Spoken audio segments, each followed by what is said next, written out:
Podcasters Roundtable, round 143, not 53. Last time I said we were on 152. So I got a little ahead of myself. I was very excited to be over the 150 mark. But numbers mean nothing, so who cares? So if you were confused last time, that's exactly what happened. All right. Welcome back, everyone. We are full today on the Roundtable. So let's go ahead and meet the Roundtable co-host, Daniel J. Lewis, sitting next to me if you're watching on the video. Welcome back. Thank you, Daniel J. Lewis from the audacitytopodcast.com with new episodes out, by the way. Thanks All right. for being here. Dave, you want to? Like, I'm hosting this. Why would I say thank I got it, Dave. You got it? Okay. I got it. All right. Speaking of Dave, co-host, Dave Jackson, welcome back. Yeah, Dave Jackson from the schoolofpodcasting.com. Very cool. And returning roundtabler doesn't actually count. Well, you know what? Last time you were sitting in for a co-host, those don't go towards a t-shirt. This one maybe. Welcome back, Paul. Wait a minute. So this one counts with the t-shirt. It's just the rules. Okay, I don't want to fight with the rules. The rules are the rules. Paul Colligan, podcast partnership. Very cool. All right, I hope they're new roundtablers. Last time I got this wrong. Caden, welcome to your first roundtable. Yes, it is my first roundtable. Thanks for having me. It's Caden Taylor from transcasterradio.com. Awesome. Where in the world are you located? I am in St. Petersburg, Florida. All right, Florida. So yeah. East Coast, West Coast, mid the West Coast. We got them all. Yeah, about 20 minutes from Tampa, Florida. All right. And then we're covering like very far away, like the other side of our world. Sarb, welcome to your first roundtable. Kia ora, Ray. Thank you, everyone. My name's Sarb Johal. I am here in Wellington in New Zealand. And I guess the podcast I'm most involved with at the moment is one called Eating Fried Chicken in the Shower, which is broadcast by Radio New Zealand over here. That's so disgusting in terms of like the visual of wet fried chicken. Maybe that's good. Maybe it really makes it stick. Not the chicken. I know what I'm doing for breakfast tomorrow. I'm ready. That is up. I mean, you titled it right, apparently. Isn't it up for an award in New Zealand? It is. It's up for a couple. One's the Voyager Media Awards 2020, which is like the big media awards over here. And the other one is the National Radio Awards, as well as Best Entertainment Podcast. So I'm part of a team. James Nokise is a comedian here. He fronts it, and we have a great production team as well. And it's really a mental health podcast. And I'm a clinical psychologist, so I provide consultation, and I'm on air with these guys too. Very cool. What's the podcast scene like in New Zealand? I mean, I asked that like you run it or something, whatever that means to you. Yeah, well, you know, it's an international scene. We have our own take on things. So we have formats. Radio New Zealand drive a lot of it, but we have other producers now, like the Spinoff is a big one, and we have some of the newspapers, the big media companies have been producing them for a while, and we have a lot of homegrown ones as well. Just a friend of mine just started one up. Like I think many people in the world during this lockdown coronavirus time, many people are kind of spending time and getting their thoughts out there. So I think that it's growing. It's a small niche community, but it's getting bigger all the time. Cool. And welcome everyone. If you are sheltering, thanks everyone doing their part. Everyone is doing something, I think, to help us get through this. So cheers. I have my mask on, virtual. It's an emoji mask, but you know, solidarity in masks. And that's the video. Again, Podcasters Roundtable on YouTube. If you're not watching, I'm just trying to sprinkle in little reasons to go check out our beautiful faces. Although I will say, call to action. I am staring at 6 dudes. This show needs more women, and I went through the list pretty much out. So please, if you're a lady podcaster and you're watching this, all women sign up. I would love to add that back to the roundtable, and then because we need it. Trust me, we really need it. All right, so let's see topics. I would say, well, you know what? I'll do the plug for Daniel. Daniel, is there an Apple Podcast store in New Zealand? Well, there has been for a while, but and if I wanted to know if I had any reviews for the roundtable in New Zealand, where could I find that out? mypodcastreviews.com. Yes, I highly recommend. Check that out. But seriously, though, what were you going to say about the New Zealand store? Yeah. So there have been for many, many years, 155 different countries that have Apple Podcasts. New Zealand has been one of them for a while.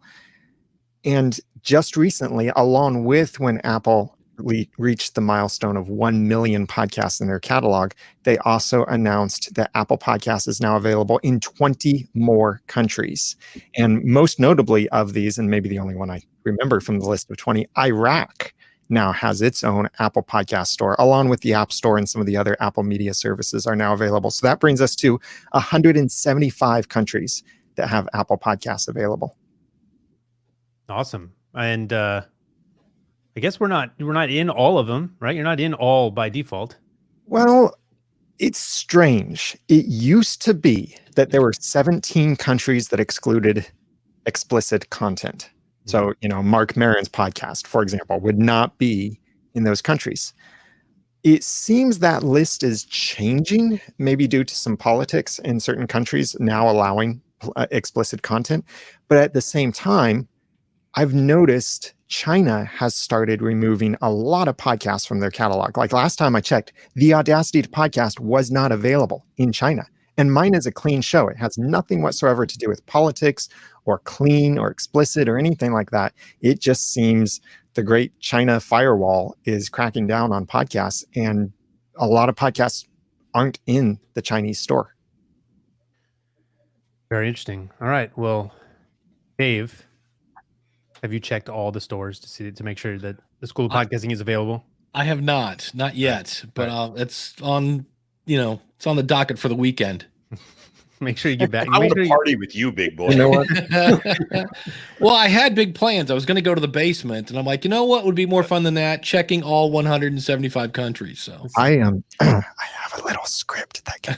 Wow, there you go. Is that premium? Right now, actually. I got to be great in Exdan, because that's where I'm sure, I'm huge. Something like that. Paul, do your clients, do you have to track their sort of where they're charting in all countries? Oh my God. Is this something they ask for? So, no. English speaking ones interested in, but the rest not so much. It is fun every once in a while though to let them know like you're the number one in Turkmenistan, because that's everybody's goal is to be number one in Turkmenistan, and I'd love to have those wacky stats, but mostly it's local. The whole in my world, for those of you listening for the first time without my t-shirt race, if you will, I do a lot of business podcasting and for different clients, and they sometimes want different stats than other people do. And they have less and less where I rank in the stats, more and more, are we getting the opt-ins? Are we getting the follow-throughs? Are we getting the calls to action? That kind of thing. Cool. All right. Hey, let's rattle off some stories here. Caden, why don't you introduce us to, you can pick either one that you have here in the doc. And there'll be links to these in the show notes. So podcastersroundtable.com/143 if you want to read along with these stories, if you're listening to the audio version. What do we got? So the one that was most interesting to me was the one about the 5 networks. It's the article I picked out was reach half of U.S. weekly podcast consumers by buying just 5 networks. And the main synopsis of it is basically if an advertiser buys ads from the top 5 networks, then they're reaching over half of the listening population for podcasts. And I have not been doing podcasts near as long as you all. So I put this in here to try to get an idea of what you guys thought. I don't do any advertising on my podcast, so it's not something that I have a whole lot of knowledge about. So I wanted to see what you guys thought about it. I know they talked about this on the New Media Show with Todd Cochran and Rob Greenlee, and Tom Webster was in, I guess, the audience, and they eventually had to agree to disagree because Todd was just saying there's just no way. And the fact that I guess the biggest struggle is these advertisers are just looking for big shows, which why wouldn't they? It's not new. It's not new. Yeah. But he was also saying that if they, instead of looking for one big sports show, they could advertise on 20 mid-sized sports shows and get the same kind of size audience. The problem is, though, that's also then 20 times the paperwork. So I understand why they do that. I didn't really get it, besides the fact that Todd was saying that Tom uses, he does surveys. And Todd was like, I just work with hard data. He works with logs. And so I don't know if you guys have any other insight on that. That's all I heard was apparently people were going at each other and just politely disagreeing. I'm more interested in just whether we think this is good, or how does it doesn't affect. I mean, again, these type of advertisers, I've said plenty of times, are not probably even the type of advertising or advertisers that most people who watch this show want or care about. It's not worth the pennies that you're going to get to insert an ad. We are ad free here at the Roundtable for your pleasure. I'm kidding. It just, if I took ads here, we'd have to split it up between 3 people. And then, money sometimes brings in problems, and we're just here to hang out. And that's T-shirts not really, ain't cheap. T-shirts. Wait, you know what? I guess if you ever want a T-shirt, Paul, you want to be our biz dev guy and get us some ads? Paul, you probably work with shows that do actually have maybe some of these bigger advertisers on it. Do you? No? Everybody we work with, they're of that size, but they tend to sell their own stuff. Yeah. That's Which, it. again, better. That's probably a better way to go. Like who... Go ahead, Dave. Well, I think the problem that Todd had is they mentioned the top 5 networks, and Todd was kind of like playing Go Fish. Well, is that PodTrack? Is it like, and Tom didn't really say who these 5 networks were.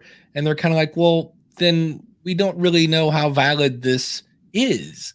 And so I don't know if Tom is. Does it matter? Well, what would matter about it is, since we're kind of in the middle of a future financial crisis that's just right around the corner, and now you're the ad buyer and you got to buy ads, you're like, well, we could do this, or I don't know, if we want to get this huge chunk, we can just advertise on these 5 networks. I think that's what people are worried about, that the mid-size show is just going to be like, well, hey, look, and they're like, oh, well, you're not one of the top 5, so get away from me, kid, you bother me. That was my concern. Not that I do advertising right now, but possibly down the road, was that this would keep advertisers from wanting to be on smaller podcasts. Yeah. But I mean, you could go to like Blueberry, right? So Todd is arguing that he probably has plenty of ads to cover the indie podcaster. Again, these are CPM deals that aren't going to pay very much. But I mean, if you want to cover your hosting or something, it just depends on what it's worth to you. Then I think it is available to you. And I think maybe he's arguing because he has plenty of advertisers, and they'll spread that across maybe a niche on a large network of shows that have all the tech shows or something, right? Take one advertiser.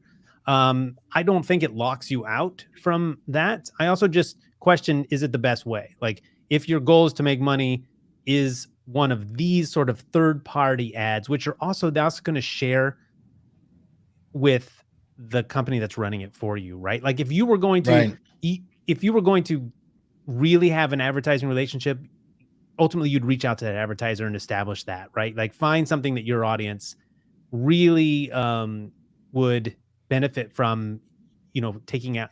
I don't know. You know what I'm saying? I don't know what I'm saying, obviously, but I'm saying establish your relationship without that middleman taking a cut from it. Go direct to advertiser. For me, we've seen over the years, people come in and offer free media hosting. I'm playing with one right now that's not Anchor, by the way. It's another one, has a really cool back end and everything like that. I said, how are you guys going to stay in business? They said, we're going to help you sell ads. And I was like, if I have a big enough audience that I can sell ads, I will take my $20, get my own media hosting, and not have to cut you into the ad buy. And I'm like, why they don't see that, I don't get it. But that's so. Well, their claim, I'm not saying it's one, their claim is, look at YouTube. YouTube has such such a footprint. YouTube, you're going to get more, we can get the better deals, that kind of thing. So all of them come in with this arrogance that they're going to outdo Apple, outdo the other guys. So they have an answer. It's not necessarily a good one, but they do have an answer. Yeah. Yeah, and I mean, I can't argue that for me, YouTube and taking ads that I would never take for my podcast, being penny, not paying very much on CPM does offer up a nice little piece of spare change. So, but that's a walled garden where we all exist in one place. Apple maybe could do something like this. Google Podcast would be the place that you'd see ads, I think. But wouldn't it just? It seems technically a much different animal than YouTube. It is. Yeah, because YouTube is the only place you can kind of get YouTube is on YouTube. Mhm. You know, there is no Overcast for YouTube videos. You have to, you know, so that's I think the problem where YouTube is centralized, podcasting is everywhere. Sarb, do you have ads on any of your shows? No, I don't. And to be honest, I'm one of those people who kind of struggled with that for a long time. And now, so I did 33 well-being episodes on looking after yourself during coronavirus, and I put them all on YouTube. And I spent 24 hours creating data relationships between those videos so that I know that suggested will start serving them. And this is the long game for me in terms of knowing that actually a piece of this is better than me trying to scrabble together and trying to put this out as a podcast where it may have the reach, but actually in terms of really getting to an audience and then that shares it out to other people and really spreading that, I've decided that actually I can do podcasts on the side, but it's not my main thing. And so I made that decision about a year and a half ago when I kind of like got to the end of my last podcast, and I kind of experimented with Anchor a bit, but Anchor doesn't do any kind of like ad deals for people who aren't in the US. So that's interesting. So that's a real problem, that if you're not in the US, then it's even more limited. Not even Anchor? Because the only ad I've played with Anchor a few times, and every time I go in and I'll pick a different topic and try to grow an audience, and the only sponsor I've ever gotten on Anchor is Anchor. So I always think it's funny that the one thing that they're supposed to be making money on is another reason for them to bleed money. So it's always interesting. I did not know that outside the US. So Sarb, are you saying you pivot away from podcast to YouTube, or just in this particular case? You have. I have. I'm not really podcasting apart from, you know, getting involved in the bigger projects. So like Radio New Zealand have funded the Eating Fried Chicken in the Shower podcast. And then I get other little bits and pieces, you know, coming up every now and again. But actually, as a solopreneur who's trying to do podcasts, it's a lot of investment. Like I'll do fun ones, that's fine. But I actually think about getting anything more than a few dollars or even a few cents. It's not really kind of something that I want to pour my heart into. You say you're a psychologist, though, right? So that's right. Do you do any kind of consulting or have a business that you draw in people from online, or is that all just local business? So I'm actually a disaster mental health specialist. So I've been working in this field since about 2006. I've advised WHO, UN, various different governments around the world, written some of their plans. So it's kind of public mental health. So I don't really work with clients that much. It's really kind of like advisory at a kind of like very broad population level. So yes and no. I have another channel on YouTube, which is all about mobile video, which has nothing to do with anything else that I do. It's all about how to make better mobile video. And that's interesting because then I get companies reaching out to me. And it's not necessarily an advertising deal, but it's a kind of a relationship that they want to try and cultivate for something else later on down the line. I've had far more success doing that on YouTube than I have on podcasts. So your goal is, I mean, it sounds like there is a monetary goal for your content online. Yeah, absolutely. And I think that that's part of what motivates me there. Partly it's the psychology thing is actually trying to deliver content that people are actually able to consume. You know, much psychology content that's on podcasts or on YouTube is kind of long form, and it's really hard unless you're really, really motivated to get through that and get the value. Whereas actually video on a platform which is highly networked, well distributed, it has all that chain in place, then that means that actually my public service goal is met and I can make some kind of money to fund that too. Paul, anything jump out to you with the pivot from podcast to YouTube? I know you're also very interested in those two worlds, right? Yeah, go where it makes sense. You know, go where it makes sense, and don't force a round peg into a square hole. And right, that's the right phrase. Yeah.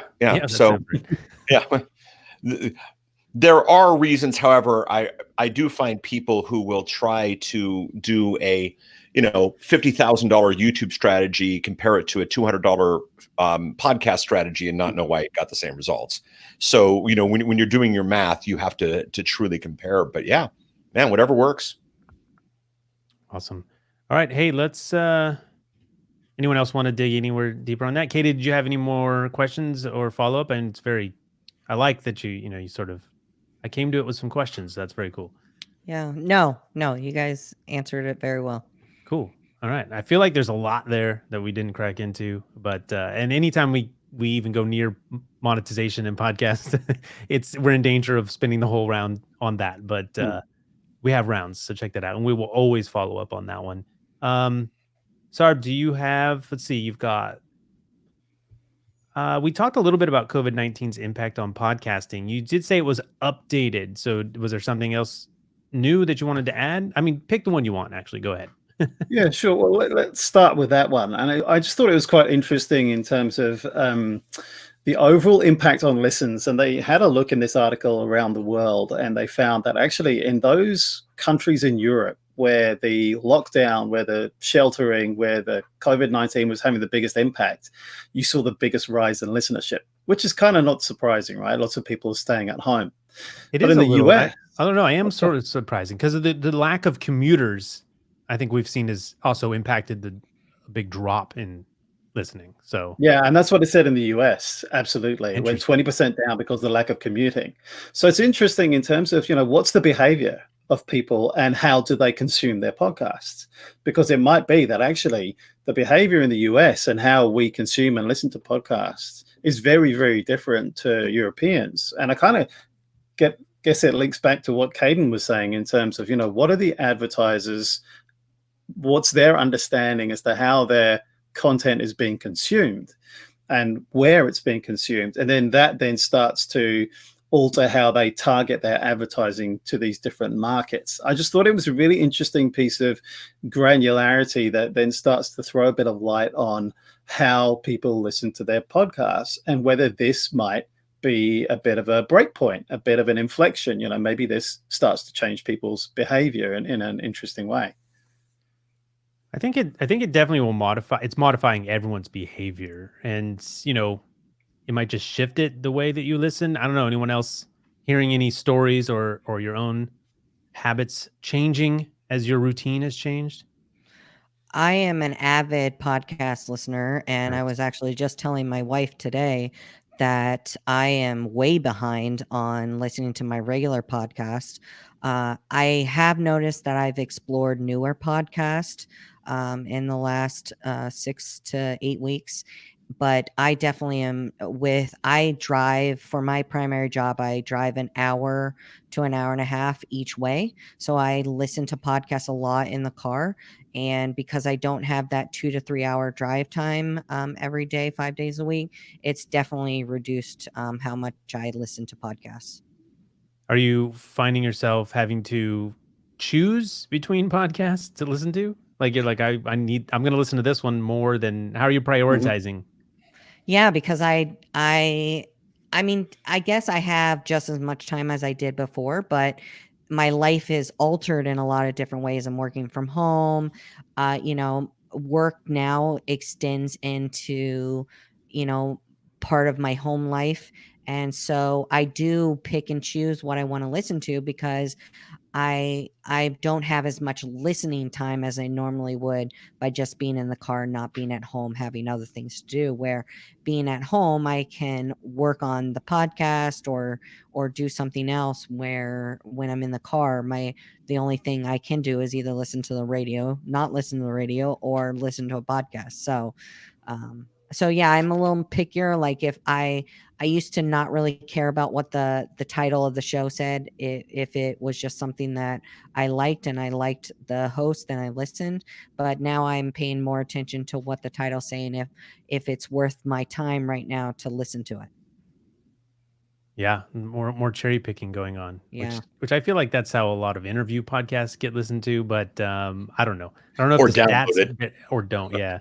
Yeah. Although I would say, I work on some shows that are interview based, and I don't see a mass, like a delta in the numbers. You might see one go up more than others, but I don't see a drop per se. I mean, so people aren't aren't consuming the way that I consume something like a Mark Maron, where I'm not listening to the interview if I don't know the person. Yeah, That's exactly. I bet you if someone and Daniel, challenge here, I would bet the niche nature of the podcast is directly proportioned to the lack of delta in this time. The Mark Marons of the world, and I love Mark, and like you said, Ray, when it's somebody but there's certain podcasts you don't miss. There's certain podcasts that you get when you have time. And I think the ones that you don't miss haven't gone away. The numbers just haven't changed on those. The ones where if you got time, you take them, I think there. So I think the big guys probably have huge deltas, and I think the smaller ones probably don't have much of a delta at all. Would be my bet.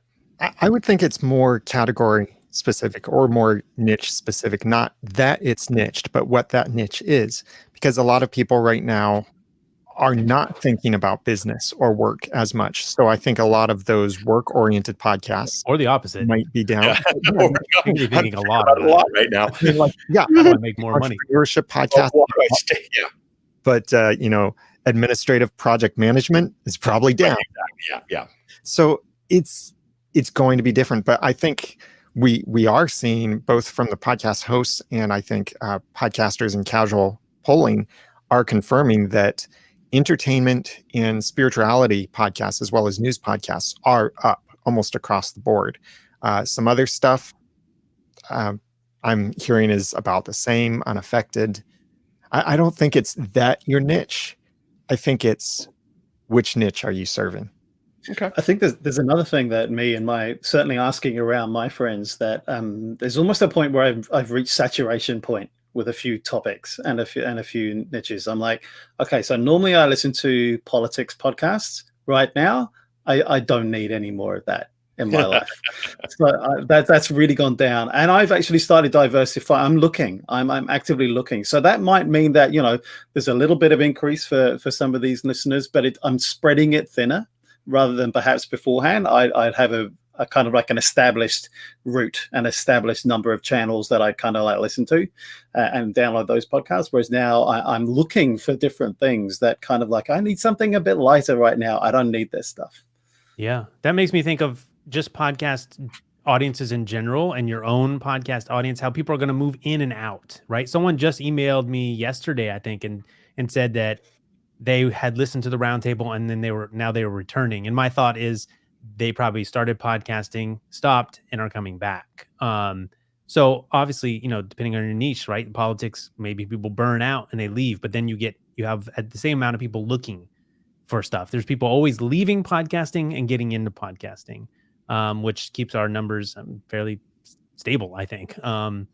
So it's just interesting to me how we think about our own audiences, and they won't always be there, right? People, maybe they stop working for themselves, right? They're not a solopreneur anymore, so they've gone off of that show and they're doing finance for a bank or something, and they switch to that show. So they're retired. They're living on the island now. That's It all came true. Solopreneur. That's right. I forgot. They're jetting around the planet with models, and they set their briefcase on fire.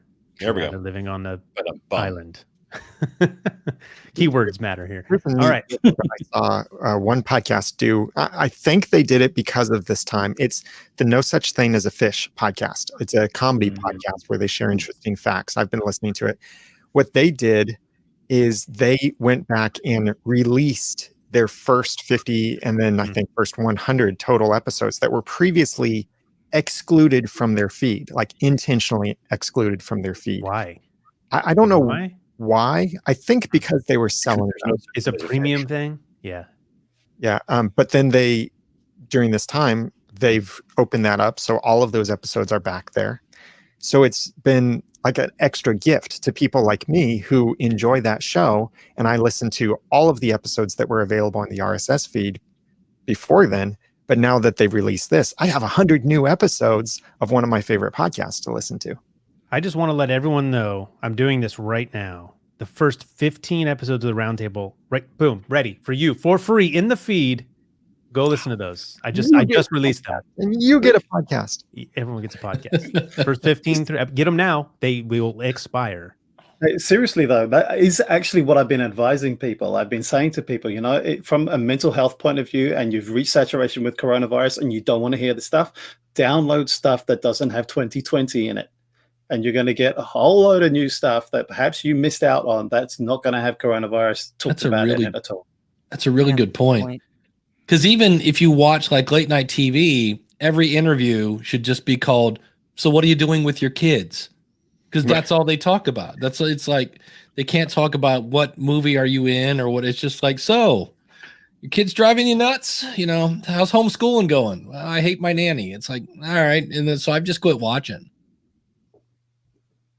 All right, let's go to another one. Let's ping pong back and forth. Let's go to what do we do? Oh, sorry, let's go back to Caden. What's your other story? It was about intros. Your intros matter. The main we takeaway. Probably should have introed with this one. Is that the point? Okay. Basically, that intros take thought, some good writing, and that each episode might be a new podcast or new episode for your listeners. So I talked about taking time. I personally have gone back and forth with my intros. I had a different voice over doing my intro. I took that out, did my own intro. I currently have no intro. So this was an interesting article that talked about how important intros were. But I as a podcast listener myself, I get irritated with intros. 100%. They're annoying. I want to skip through them. I want to just get right to the content that it is. So that's my personal preference, but I also sort of despise it was an intros. Interesting article about how important it was. I know, and I get the importance. We've talked about it here, and I sort of despise them as well because they do feel spammy at times, fake, cookie cutter, shoved in. And I do want the content. I guess that's what the 30-second skip button is for. But I also have this thing where you are catering to one listener, the new listener, over all your listeners, right? So this show has no intro. I do say podcast or roundtable round, whatever, and I try to get into it. So I like to serve the people who are already here. And I think new listeners don't mind catching up and then feeling part of the club once they're in and they caught up. That said, it can matter, right? It is not bad to orient the listener. But I do have that push and pull between the get your solopreneur intro in there and tell them where they can find and subscribe and smash that like button and all this stuff, right? So that's personal. What do you guys think about intros? I don't know if anyone else read this. I did. It seemed like he was balancing between don't be long, get it out, and move on, which I appreciated. Well, one of the things I find funny, and this happens a lot in podcasting, is we have a thing, the intro. And then all of a sudden somebody makes a generic statement about the thing, even though the intro runs the gamut of somebody pulling it out of their butts, high when they start to record the episode, to sending it to 3 rounds of copywriters to really pull people into it. A good intro is very valuable. A good intro is really powerful, can bring you in. And in the age of the thumb up, thumb down, quick skip, it's really, really powerful. But an intro in and of itself is like saying start with a noun. Like, what noun are you starting with? And so we're working on a show right now, and we actually had the talent go back and record new intros for all the episodes to bring in everything. And of course, what's funny is it's a video podcast. We have color correction issues, and we have all sorts of issues with this, but absolutely necessary. And the show is 10x better as a result of those intros. But a lot of time, a lot of effort, a lot of stuff. Just doing an intro because Podcast Business Journal, said that you were supposed to do an intro is just one of the worst reasons to do an intro ever. The one that's going to be tricky because you might bake in something that you don't want to be there on episode 50, right? And your new listeners are starting at episode 1. Dave, what were you going to say? Well, the one that always gets me is I'm going to pull a clip from the interview and put it at the beginning. A hook. Hook, but it's not a hook because I go oh, let's listen to what this show is. Hit play, And then there was this time I was at my grandma's house, and I don't know, she was making tea or something, and I just got confused. And I went down, and you're like going, and I'm like, wait, did I hit skip instead of play? Like, I feel like I'm in the middle of a movie, and then it goes on forever. And in the end, I'm like, okay, I don't know what they're talking about, and at this point, I don't care, and I eject. Mhm. So I think. Go ahead. What if that clip is something like, this is the clip from the episode, and by making this one change, I made $1 million Right. overnight. All a matter of what you. That's it. It's got to pull people in. And so for me, intro, what kind of intro? yeah, exactly. And so for me, I think it's easier rather than if I'm sending off my stuff to get edited to say, hey, at the 5-minute mark to the 5 minute and 9 second, cut this out and put it in here. I would just rather say, hey, on today's show, wait till you hear what this guy did with one click, made $5 million. Boom, done. Who is it important to? Is it the subscriber who listens to every episode? Is it the new listener? Who are we catering to in this situation? Like, who are you trying to hook?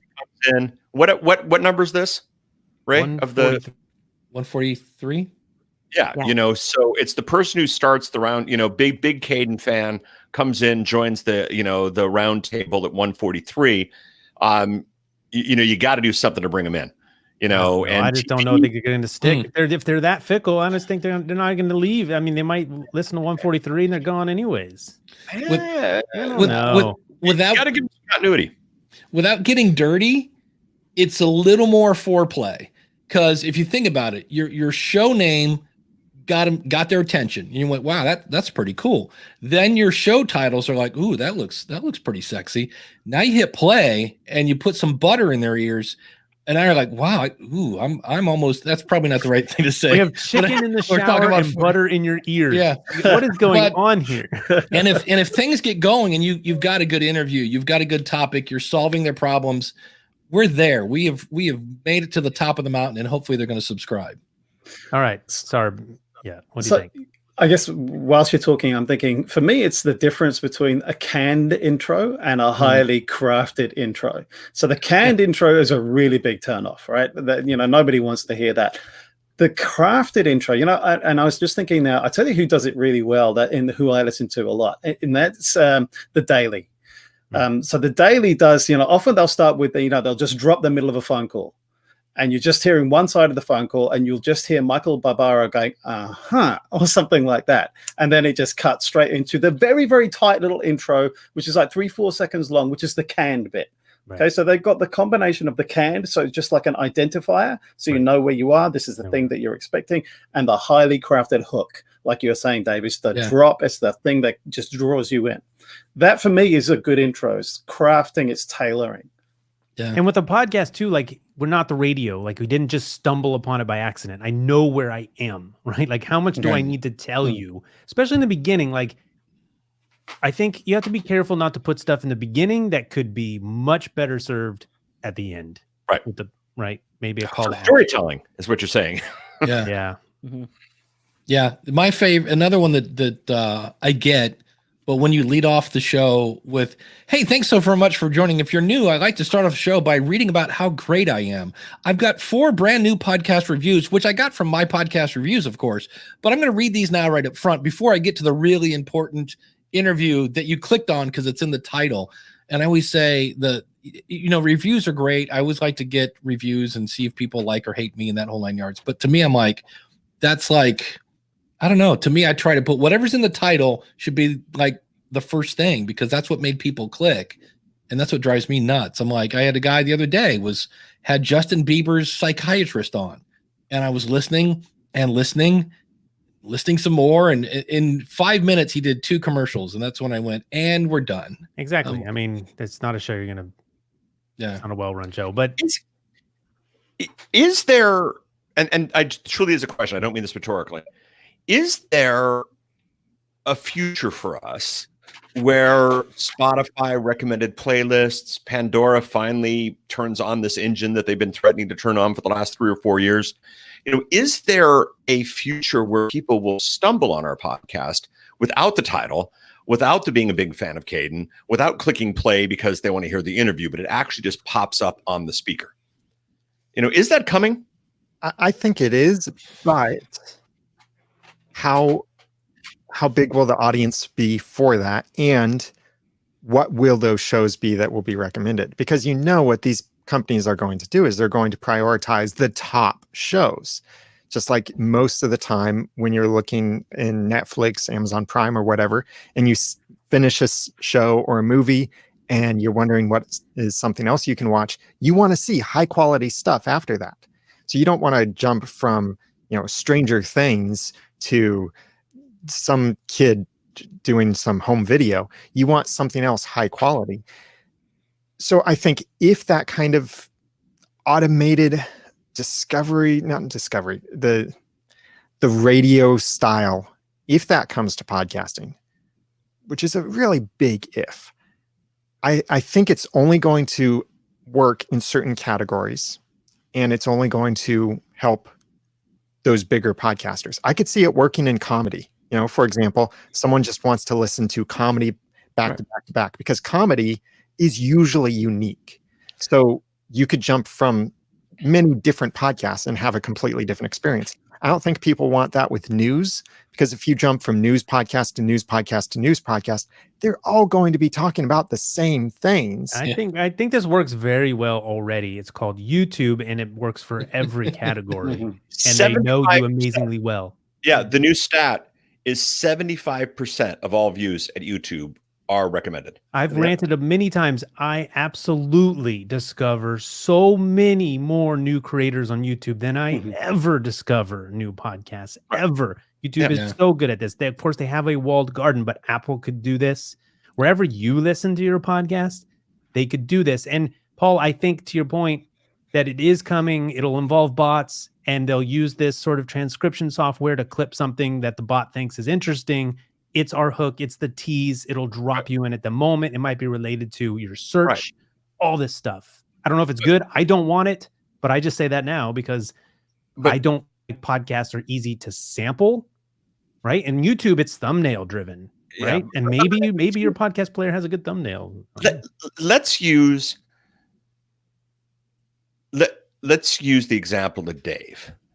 Dave, just in a short time ago, Dave would go to any podcast event with more than 3 people in it talking about the school of podcasting. And it was absolutely brilliant. And everybody listens to Dave and everybody loves Dave.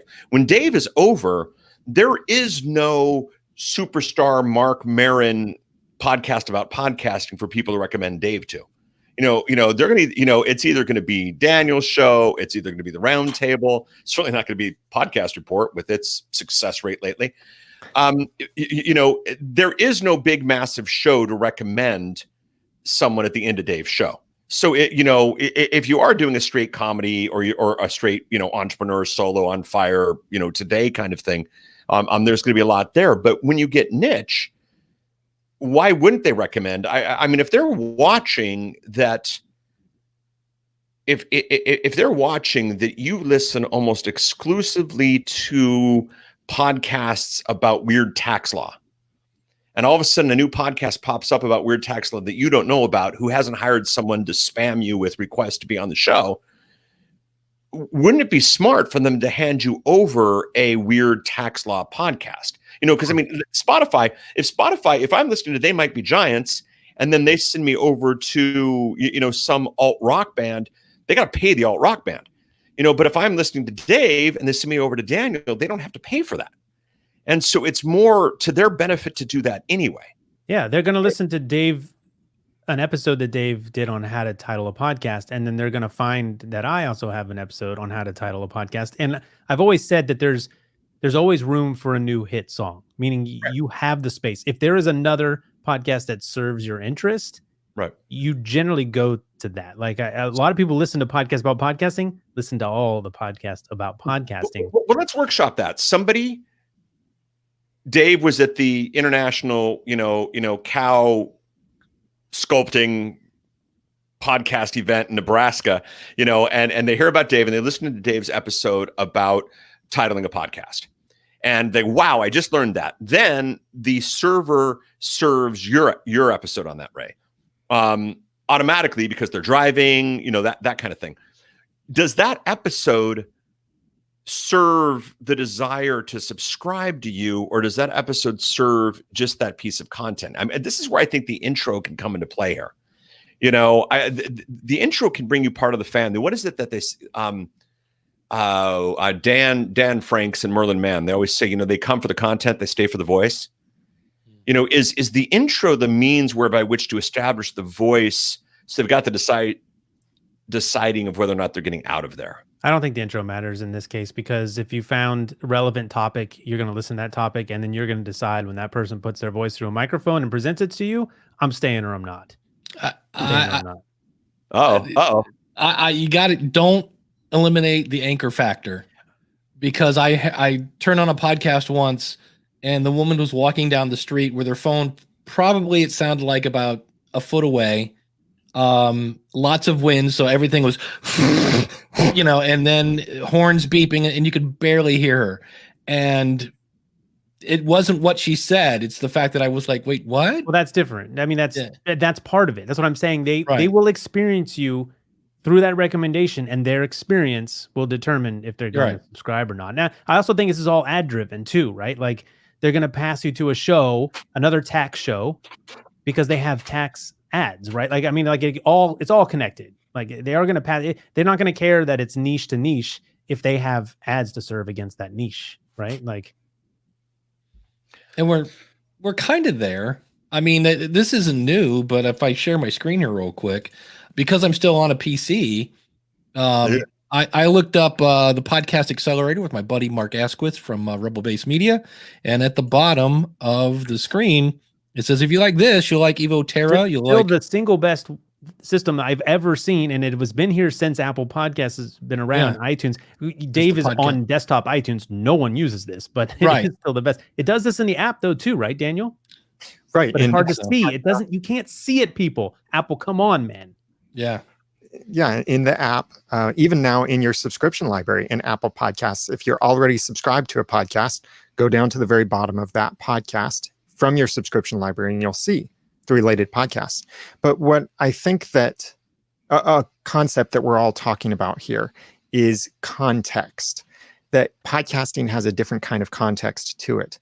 In some ways, it's like movies. In some ways, it's like books. In some ways, it's like radio.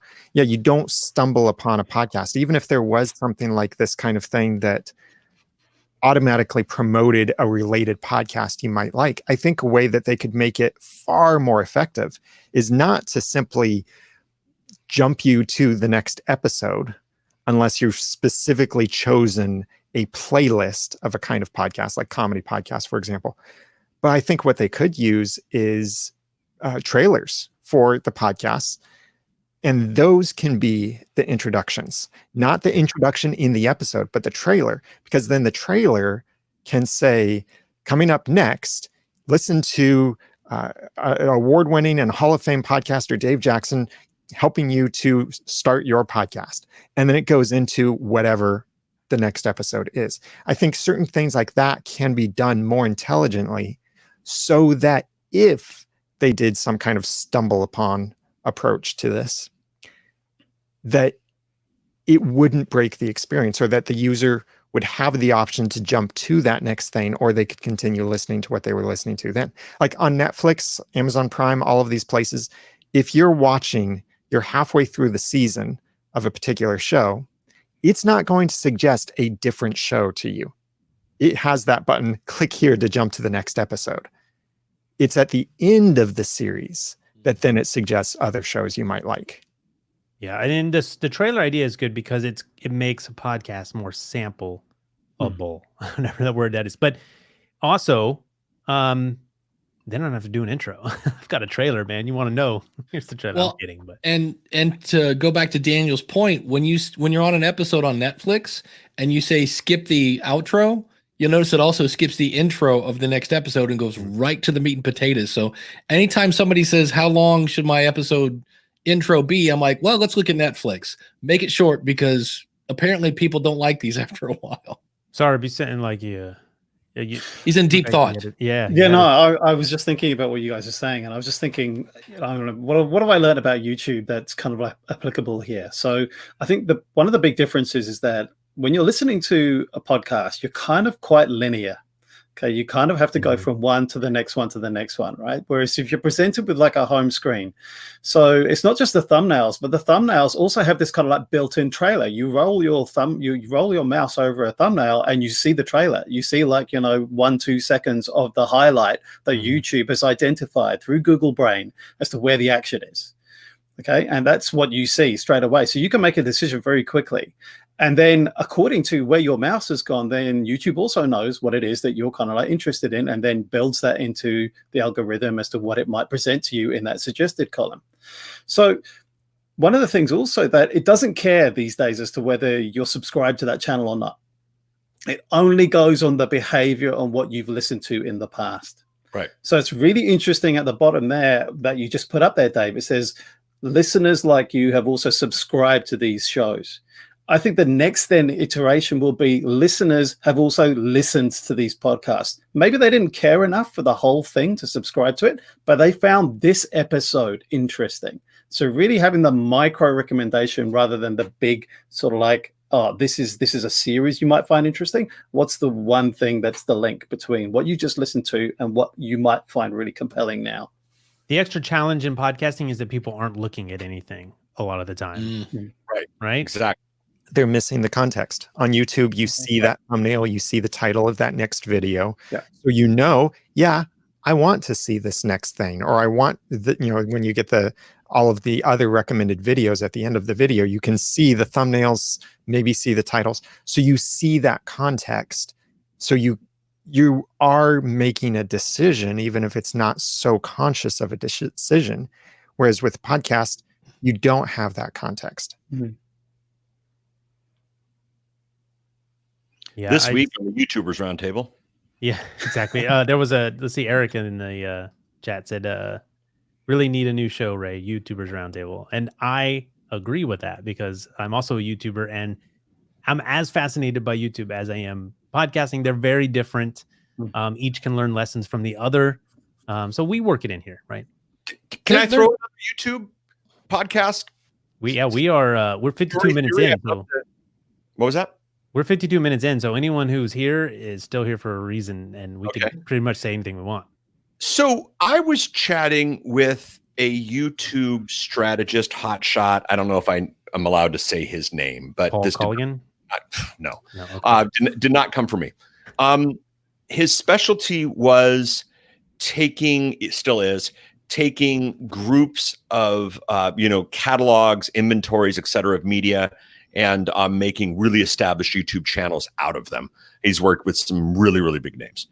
And we were chatting about the whole thing about putting your podcast on YouTube. And I've chatted about this on the show before. I have a client in CrossFit, 1,200, 1,300 downloads per episode, and about 200 of them are from YouTube Premium. Just the image with the squiggly line, and with that Libsyn automatic publishing thing. And no, it wasn't Wedmore. And what's interesting is, his podcast episodes of an hour in length with just the picture and that squiggly line from Libsyn gets more consumption than videos about CrossFit in that space tend to get. Because YouTube gives you all that data, and so how's the retention? Fantastic, all right. Fantastic. Shocking. That's shocking. I'm not going to lie. Exactly. Which leads me to, because it's so shocking, why? And we did some non-scientific research, but what it was is just there's a lot of CrossFit people who pay the $9.99 a month for YouTube Premium, because they don't want the commercials. They want to put a whole bunch of stuff, and they spend a lot of time with the earbuds in their ears. And so it's just because they know YouTube, it's easier for them to get the show on YouTube than it is for them to get it in a podcast app. That's what we think it is, because there's really no other solution that makes a lot of sense. So, question: is this something we're going to see elsewhere? Podcast pundits are either in the category of, it is a mortal sin to put your podcast on YouTube, or it is the strategy that is going to make you a billionaire to put your podcast on YouTube. Those are the two strategies. And so I asked him, what do you think? What do you do? What are the numbers? What do you see? And his big thing was that you can't deny stories like what I'm telling. But flip side, what you said, Ray, as to what's the retention, is it going to hurt you? And so what he suggested was, and he showed me a number of people who are doing this. There are big YouTubers who have their channel for their show, and then they have another channel that's just the podcast. Dave's liking that. That's just the podcast with the repurpose imagery or headliner or that type of thing. And then the two shows can react back to each other, and or the two channels can perform back to each other. So I thought that's a pretty brilliant idea. Thoughts, Roundtable? Wait, what are you saying? You're saying they do regular YouTube videos? So they have a channel. So let's say, Paul, so I have YouTube/Colligan. That's just me being goofy, me being me. And, there in the past, I've published episodes of the podcast report to that channel using Repurpose or one of those guys. And what they're saying is produce a new channel called the Podcast Report Podcast Edition, which would be very redundant. And then only publish that there, and then have the two channels cross promote each other, but then let all the good or bad numbers for the Podcast Report channel not hurt the good or bad numbers for the Colligan channel. Yeah. This what you're watching right now exists on its own channel for a reason. That it was both helping.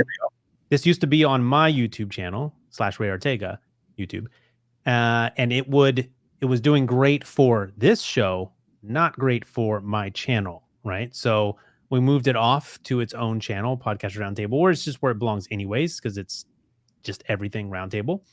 And I am also curious, like, is it possible to even hurt you could hurt a channel by introducing a podcast to something that is tangential or is different than what you're normally giving a channel, but can you really hurt your podcast at all by being on YouTube? If we just take that idea, so let's see, Room 9 here in the chat says some people are so against putting your podcast on YouTube. It's not a podcast if it's on YouTube, they say, which is a slightly different issue. But I don't think it would hurt your podcast. I think it would potentially hurt your channel if you're doing something like Ray, where you've got an established channel, all these great looking videos, boom, here comes just a static image with, And so I'm totally with what Paul said. If I was gonna, because I used to do that, and I just quit putting my audio on YouTube. And if I was gonna bring that back, I would make a separate channel for that. That's how I would do that. Now, if I wasn't doing anything, then it's definitely better than nothing, putting your audio on YouTube, because it's free. Why not? I think it would also hurt if you wanted to do something with that channel in the future, because reputation is big on YouTube, and what I call fake video on YouTube is very bad for reputation. That's why we're saying put it on its own channel. Not always. I got a client who does a lot of fake video on YouTube that's really good for him. And if anything, his show is getting his other short segments longer views. Well, and it's not always bad. There can be other factors to that. Like, is he promoting the YouTube channel? That's the main thing. But in general, though, there could be some outliers for sure, especially with an international outreach where, like, maybe since Dave's show, my show aren't available in the Chinese Apple Podcasts, maybe YouTube is. I know Grammar Girl has said that her international audience really appreciates it. I think because outside the US consumption is very different. But the thing I want to say is, if you want to do something in the future with your channel, I would guess, so pure hypothesis, that you would have better success growing that channel by starting a new channel for your actual videos than trying to build on your previous, quote, fake video, unquote, channel, because you've got negative reputation on it, whereas you might be starting with something new. And then if you have separate channels, you can do like what Paul mentioned, and also famous YouTubers, Rhett and Link, do this, cross-promote those channels. And YouTube will end up liking that more, I think, because you're keeping people on YouTube. But then you can use what little reputation one channel has, the fake video channel, to build on your new channel. Did we get there, Paul? Generally a good idea if implemented intelligently. Yeah. Yes. If. All right. It's a big if. I'm one of those guys that generally says, don't put fake video on YouTube. If you do it like the way Dave recommends, or Paul and some others that used to have a separate channel, sure. Don't expect SEO benefits from it, though. Yeah, it's interesting because, a lot of people probably are, and for me, it's not always, it's like having an embeddable audio player on your website. What is the real purpose of that? And for most people, it's a sample option, right? It's a press play. Do I like this? Cool. Guess what? There's a subscribe link, or I'm going to go over to Pull Podcast and actually subscribe. I'm not coming back here next week to listen to this. But if you don't have that opportunity for me to press play and find out what's going on, I may never discover that I like your podcast. And YouTube would do the same thing. You just triggered me. Sweet. War ruins now here, Ray. You just said a few minutes ago that people come because of the topic, they click play. Okay. If they're at a website about a topic they're interested in, they're going to click play. They're going to listen to the episode. They're not going to subscribe if they're only interested in the topic of that episode. I mean, Dave some aren't.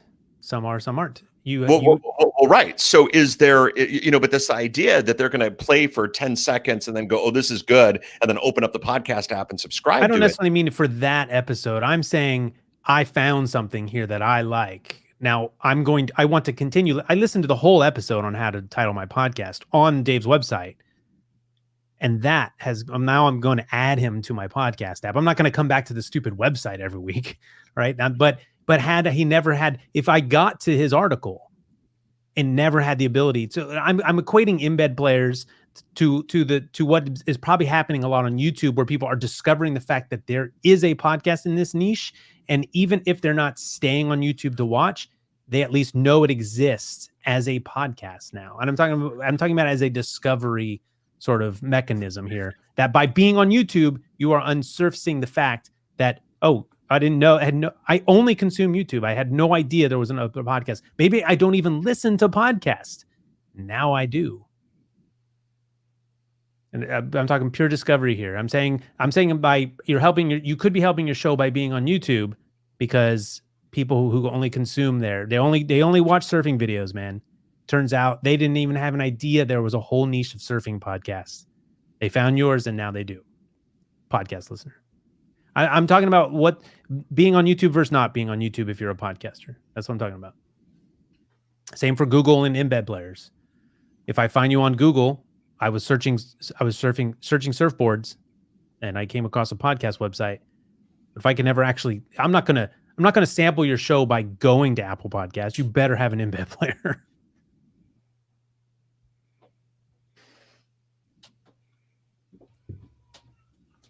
Dave, you once said, and I remember this episode well. Oh, you once said that the embed player is like walking down the street, and the guy with the pizza restaurant, he has the samples of pizza out front. Yeah. And they get the taste and they go into the store. And the question I sent you, and you might have responded to it, you might not have, but now I'm cornering you, is it's not really like that. It's like the guys outside the pizza restaurant with boxes of pizza going, take what you want and remember to come back one day. Because you're giving them the whole show. You're giving them every episode. They could listen to everything. Like there's no reason for them to subscribe when everything's on the site. And for a nerd like Ray or Daniel or myself who knows that, if I can get everything there, why would I subscribe? That's unless fine. I'm hardcore. That's fine. If you are the person who wants to come back every week, dude, consume the podcast however you want. Yeah. But you better have the ability for everyone to consume it the way they want. Right, but here's the problem, though. The chance of them, we all go to websites that say, bookmark and come back often. It's never going to happen. And the thing is, if I give someone a reason not to subscribe, shame on me. Do you have embed players on your website? Yeah. So what are you advocating for here? I'm advocating for taking them off. Unfortunately, it's one of these standards. Paul was in the camp of podcasts don't need a website, which he was also dead wrong. I was screaming at the iPod on a plane when he was talking about that. All right. But no, I get your point. I've given you every pizza that I have now, my 4 pizzas. But if you come back next week, I've got a new recipe. It's a great pizza. You're going to love it. Now, you can either go back to your house and walk all the way back next week to get it. Exactly. Wow. Or you can I'll deliver it. I'll deliver it right to your house. that's why it's You so better it's, have this is a call to action in your podcast when this person Yeah. discovers this better be a button right next to the damn player. Like there's just a whole system. and the pizza better be really, really good. Oh yeah, I mean, I'm just throw it on the ground if it's Yeah. jump up and down on it. I don't care. I don't know. What do you guys think? Sarb, do you have a website? Do you embed your YouTube videos on your website? What's that process? Is your point to get everyone to subscribe to your YouTube channel? Do you want them to go to a podcast or website? What's the funnel there? My understanding is that YouTube has difficulty understanding where you've come from. Sometimes if you embed it on a website, they don't know what drove you there in the first place. So what I prefer to do is to get people onto the YouTube site, and then they're more likely to see other recommendations from my own channel if I've set that up right. From my understanding is that YouTube has difficulty doing that if you've come in or if you're watching it on an embedded player. So my understanding, I've stopped doing it. I did do it, and then I said, no, I'm not going to do that anymore. I'm actually just going to link it because I would prefer people to be watching it on YouTube, because then they're going to get, it's more likely for me to be able to get people to watch more of my stuff rather than just stopping there, because the embed player, that's it. They don't really want to watch anymore. That's what they came for, and then they leave. This is where podcasting wins a lot, just because it's very scary to funnel your audience, all of them, to a YouTube channel when YouTube tomorrow says, we got rid of your channel. Yeah. Man, we're not ready to tell you why. Yeah, absolutely. They could take it away for something, and you have an appeal process, but it's very opaque. Mm-hmm. And if that comes back, and then it's like, well, no, you're stuck. Yeah. Not the case with podcasts necessarily, right? Get them in your feed. Yeah, you're hosting it yourself. You've got total control over it. And I've also heard things that YouTube, if on an embed, now I will embed my players. If you're lucky enough to get someone to stumble across your content, I hope they're not having to jump through an extra hoop to consume it. That's all I'm saying. That's why I use embed players. If they made it to my website to find a video, they should be able to watch a video. It should not have to go. The more friction you create, right? The more clicks people have to. You're just losing people. And I just want people to see the video. I don't even care if they come back at that point, right? But I also heard that YouTube doesn't count that as a view when it's on an embed player. I don't know if that's true. If they watch and then they don't like it and they click off, that hurts you on YouTube, which is why I don't. If I do embed, I don't have autoplay. I want people to have a lot of reasons not to do autoplay. Absolutely, but they need to make the conscious decision to click on it, because if they autoplay and you leave, that damages you. That hurts you. Right. Caden, do you have embed players for your podcast? Yeah, I've had a website since I started the podcast, and I started out actually just uploading MP3s, and then I ended up doing embedding the podcast player. And I get a lot of people that listen to the podcast through the website. So sure, right? Yeah, you're going to, right? It's just everyone listens differently. I mean, and really, I think you need to provide every opportunity for any person to listen. But do you funnel people to, what is your sort of call to action? Do you just tell them to subscribe? Do you say, do you go to Spotify, go to Apple Podcasts, go to the website? I direct them directly to my website. Yeah. Nice job. Yeah. Because I figure that will always be there. Right. Exactly. As long as I'm around, and keep it up. So I want them to go to some place that I can completely control. Paul doesn't have a website, so where do you send him, Paul? I send him to subscribe. At the end of the day, man, I want a subscriber over anything else. You listen to podcasts? Is that well? That's a whole nother. I want them to subscribe. And where? How? Wherever they listen. I do the Apple, Google, Spotify thing. Okay. That's enough. That the confusion of spending, there's one thing about a 6-minute commercial bed at the beginning of the podcast. There's another thing about a 6-minute, all the places you can subscribe to the podcast bed at the end of the podcast. Yeah. Basically, here's the deal. Apple, Spotify, Google is the majority of the world. And then the nerds, what about Overcast, man? You know about Overcast. You can get it there. And so I don't need to promote Overcast. So I like to do those three. You do have a website. Why don't you send them Yes, there yes. instead? Yes, I do. And we're looking at different things but at the end of the day, I would rather they click subscribe than go to the podcast. Like for instance, we got a client, we got a like 2 weeks releasing 5-day a week show, 5-6 minutes, Mignon Fogarty kind of model. At the end of the episode, she gives a call to action that is a redirect on the device that either sends them to Apple Podcasts or the Android app. Because she wants them to subscribe, and I'm not seeing them to the website at all. Yeah, I'm just thinking about this new listener, right? Do they even know what that means? So do they know what to do? Do they even get to that point in the episode? Well, that we'll find out by by tracking and monitoring and whatnot. But at the end of it, it's like the hope here is stumble on the whole Google listings and that kind of stuff. So it's a popular topic, quick answer to the question, and then the talent says, "Hey, I do this 5 days a week. If you want more, go to X.com." And that X.com is not a website that explains podcasting. X.com, if they're on an iPhone, takes them to the podcast app. If they're on an Android, takes them to the Android app. Now, the great thing is we own that domain. And if we determine that this is, death in a box, we'll redirect them to a website that explains it. But right now, taking them to the thing and letting them click subscribe is probably our best bet. Yeah, and essentially you're doing the same thing as anyone sending to a website. I mean, I get it. Like, it's all the tech of what's happening, but you're sending them to a domain instead of saying subscribe in Apple Podcasts. Right. Your control. Which, yeah. Yes, sending them to a domain and sending them to a website are two different things in my never to be humbled opinion. Same concept. All right. Just kidding. Dave, is everyone all right? Caden, Sarb, you need to go. Do we Daniel was happy that Dave put this in here, and I just want Dave to read word for word his main takeaway on this. Are you willing to do that, Dave? Yeah, it's a article by James Cridland from podnews.net, and he basically had a conversation, email exchange with a podcast promoter. Now, if you're not familiar with these are the people that I will get you to the top of the charts, blah, blah, blah.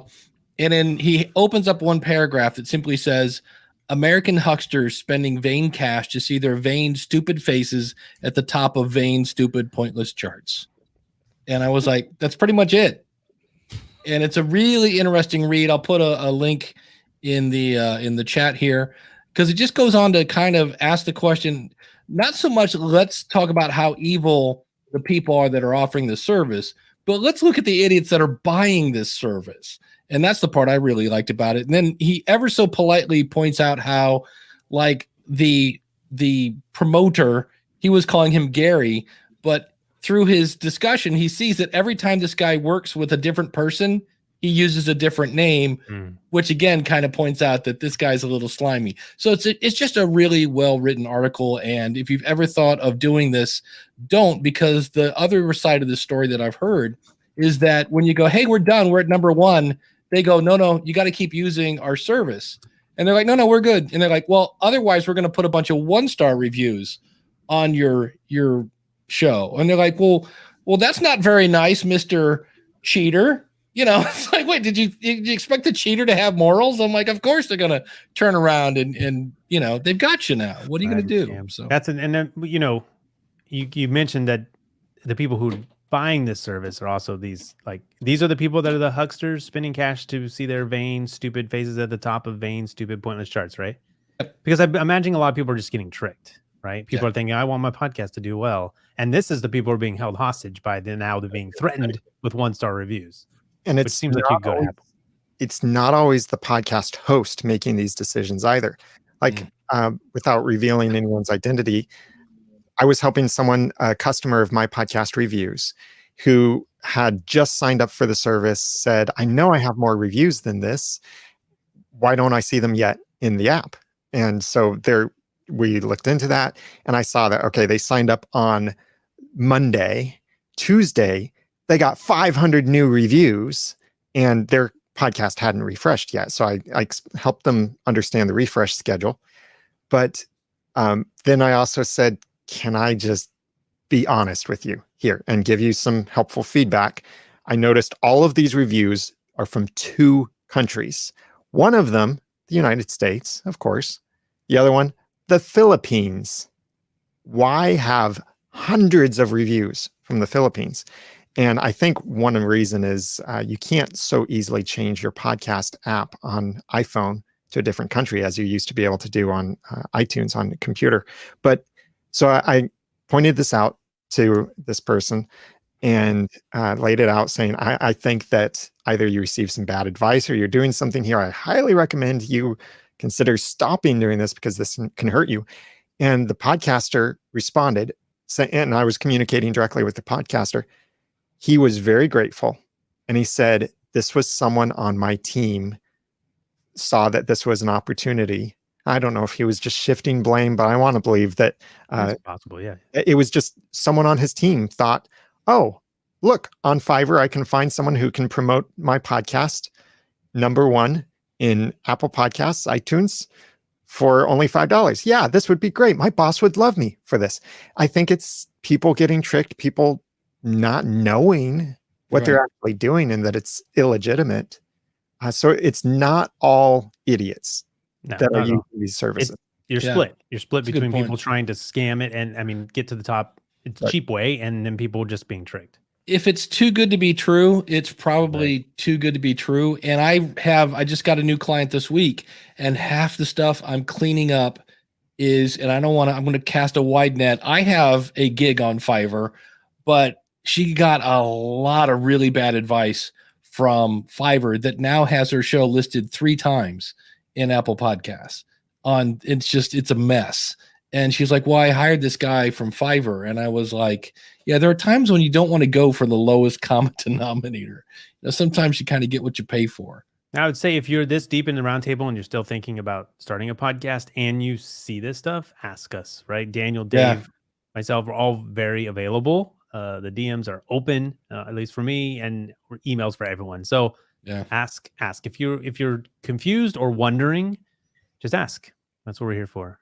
But hey, well, we lost 2, so that tells me we've pushed it beyond. And live streaming is tricky because I'm always on this kick of you don't run out of time. People on podcasts, 2 things that bug me. Okay, here we go. Rant time right at the end. 2 things that bug me. When we go back to intros, your 5-minute intro, and then this is what happens on YouTube, and I've said this before. Then these words come out. All right, let's get right into it. Let's get right into it. Would have been when you started the video. You're driving me crazy. Okay, so that one sucks. Yeah. But then podcasters be like, you know what? We're almost out of time. Really? Radio station? Did your producer come in and tell you that? Okay. I mean, if your wife came in, if your producer did come in, aka your wife, and say, you got to go, I get it. But they do it as like they've drawn a line in the sand that this podcast have to be 45 minutes long. And we got 30 seconds left. We got to get to the outro music. So anyways, that said, with live, it is important because you got to let people go. I asked Caden to be here. He's probably like, his wife probably is also. Yeah, are you done in there? Because I get stuff for you to do. All right. So let's roll out of here with all of that long-winded outro. I just like to yell off microphone. Like if you see the video, I pulled way back here. It was a great moment. Yeah. Just excuses to yell. All right. We won't even go into gear rants. People want that. Can we do a new show, you guys? Just called Gear Rants, and we can just rant about gear. No one wants to do that. Okay. Hey, let us know where everyone watching can find your podcast. And Caden, thanks again for joining us for your first round. Thank you for having me. You had fun. All right. Yeah. Where can we get that podcast? You can find it at transcasterradio.com, like the old-fashioned Transcaster radios. That's exactly what it is. Or you can find it anywhere you listen to podcasts, like Paul said. There you go. And don't forget to subscribe. That's right. And you can spell that, right? Like it's always tricky. Like podcasts that it's like when I hear people announce, I'm like, can I understand what he said and can I spell it? And you can. Transcaster. It's 2 words. So my daughter in 2nd grade was just learning about that. So you're good. You can pass the 2nd grade test. What was it? Yes, last week was the caveman test. Dave, that's what we got. I think that was Paul's. Yeah. Speaking of Dave, thanks, man.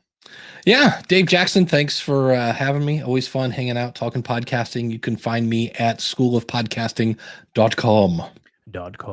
All right, Daniel J. Lewis, thanks, man. Thank you, Daniel J. Lewis from the audacitytopodcast.com with new episodes. All right, Dave's got it this time. Co-hosting duties are complete. Check is in the mail, Dave. Congrats. All right. If you want to be a guest on a future roundtable, podcastersroundtable.com/guest, you can sign up, and I will get you on here eventually, and we'll discuss whatever topics you choose. That's how we do it now. You get to choose topics. Not that we won't run this train off the tracks, but we start off with goodwill. All right. Podcastersroundtable.com. See you next time. Wave goodbye.